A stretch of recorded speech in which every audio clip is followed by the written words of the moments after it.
है कि ऐसे वक्त में जब गाजा और पूरा इजराइल और फिलिस्तीन दुनिया के सबसे खतरनाक और सबसे असुरक्षित इलाका बना हुआ है, तो फिर ऐसे समय में अमेरिका के राष्ट्रपति जो बाइडेन तेल अवीव जाने की जोखिम आखिर उठा क्यों रहे हैं? अमेरिका की सुरक्षा एजेंसियां बाइडेन के इतने जोखिम भरे दौरे के लिए आखिर राजी क्यों हुई हैं? सवाल ये भी है।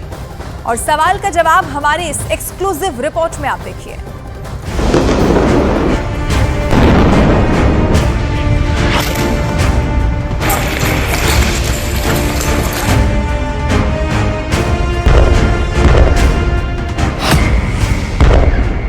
गाजा पर फाइनल अटैक में देरी क्यों?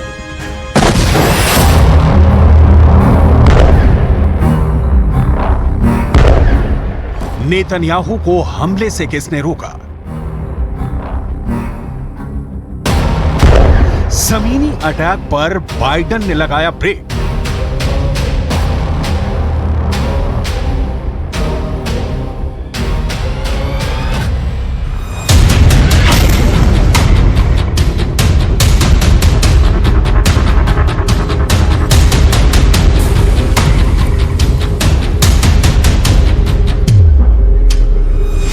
इजरायल और हमास की जंग के बीच में सुपर पावर अमेरिका ने तेल अवीव में खूंटा गाड़ रखा है।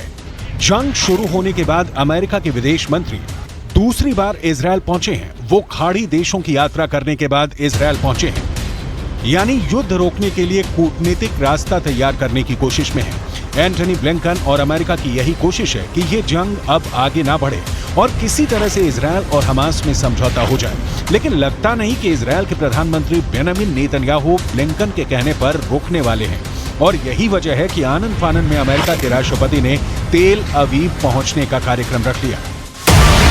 ब्लिंकन की कोशिशें नाकाम हो रही हैं, तो नेतन्याहू को रोकने के लिए जो बाइडेन को जंग के बीच में इजरायल पहुंचने की योजना बनानी पड़ी। अमेरिका के लिए इस समय सबसे जरूरी है हमास के पास बंधक बनाए गए अमेरिकियों और विदेशियों को सुरक्षित बाहर निकालना।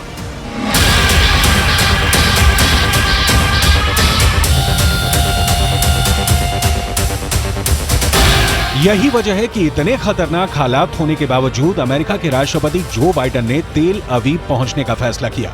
बाइडेन उस इलाके में दाखिल होने वाले हैं जहां पर हर रोज रॉकेट से अटैक हो रहे हैं, जहां पर ब्लिंकन को भी बम शेल्टर में घुसकर अपनी जान बचानी पड़ी।